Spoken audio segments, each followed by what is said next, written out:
Vamos a hablar en esta ocasión de las entrevistas familiares, cómo pueden ser nuestro mejor punto de partida. He dividido en varias partes para que siempre podamos tener vídeos cortos a la mano.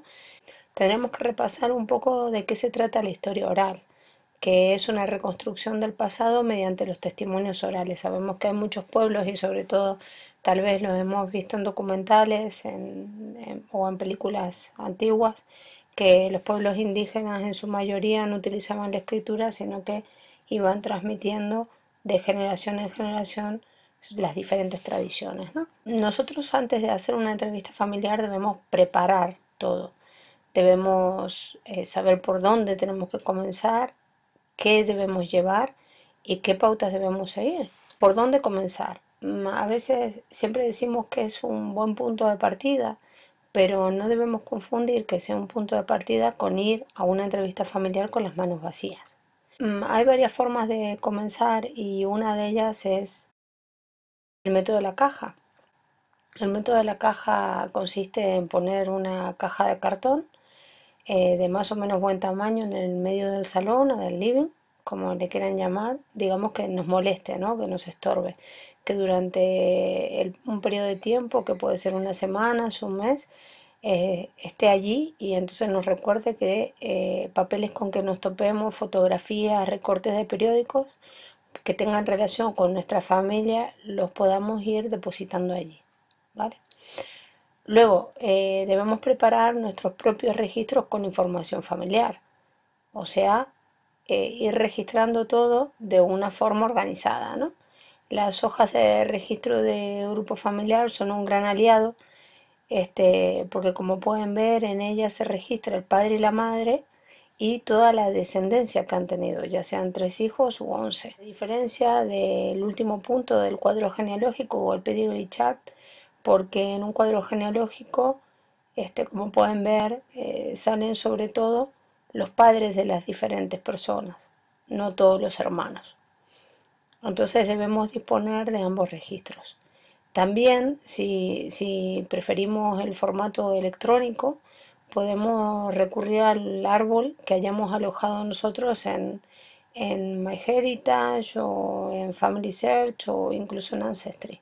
Podemos mostrarle luego a nuestro antepasado eso, pero lo importante es que tengamos la información de una forma organizada para poder entender lo que estamos preguntando y para que cuando nuestro pariente nos hable o nos cite a tal persona, podamos ubicar en el árbol a quién se está refiriendo. ¿A quién debemos seleccionar? Una buena pregunta, ¿no? Muchas veces me encuentro con que la respuesta de las personas es: mis abuelos ya están muertos, entonces les da la sensación que ya no hay nadie con quien hablar, ¿no? O creo que aún más catastrófico suena: mis padres han muerto. Entonces es como que se quedan un poco a la deriva. Pero lo que tenemos que pensar es cuáles son nuestros parientes, que aunque consideremos lejanos porque no son nuestra familia cercana o porque no tengamos un trato de cercanía, son igualmente válidos para una entrevista familiar. Por ejemplo, en el caso de los hermanos, ¿no? A veces cuando pregunto, ¿le has hecho una entrevista a tu hermano? No, no, si él sabe lo mismo de mi abuelo que yo, es la respuesta, ¿no? Pero luego nos encontramos con que no tiene los mismos recuerdos del antepasado. Por ejemplo, en el caso de mi hermano y mío, yo soy 6 años mayor que él y cuando mi abuelo nos visitaba, pues yo compartía más cosas y también en general tengo mejor memoria, ¿no? Y me acuerdo que me compraba de merienda para ir al colegio, me acuerdo cuando me daba la mano para ir caminando hasta la escuela, me acuerdo de detalles, ¿no? Unos juegos que me hacía con sus manos. Y entonces, y a lo mejor mi hermano pues recuerda otras cosas de él que eran las que compartía con él. Los primos muchas veces también son la clave porque nos olvidamos que compartimos antepasados con ellos. O sea, siempre pensamos, sí, los hijos de mi tío. O sí, bueno, pero a ellos no los vi mucho. Pero claro, nuestros primos también tienen recuerdos de nuestros abuelos y depende de la edad que tengan, pues incluso hasta de nuestros bisabuelos pueden tenerlos, ¿no? Entonces vale la pena. A todo el que esté vivo por ahí, pues hacerle una entrevista.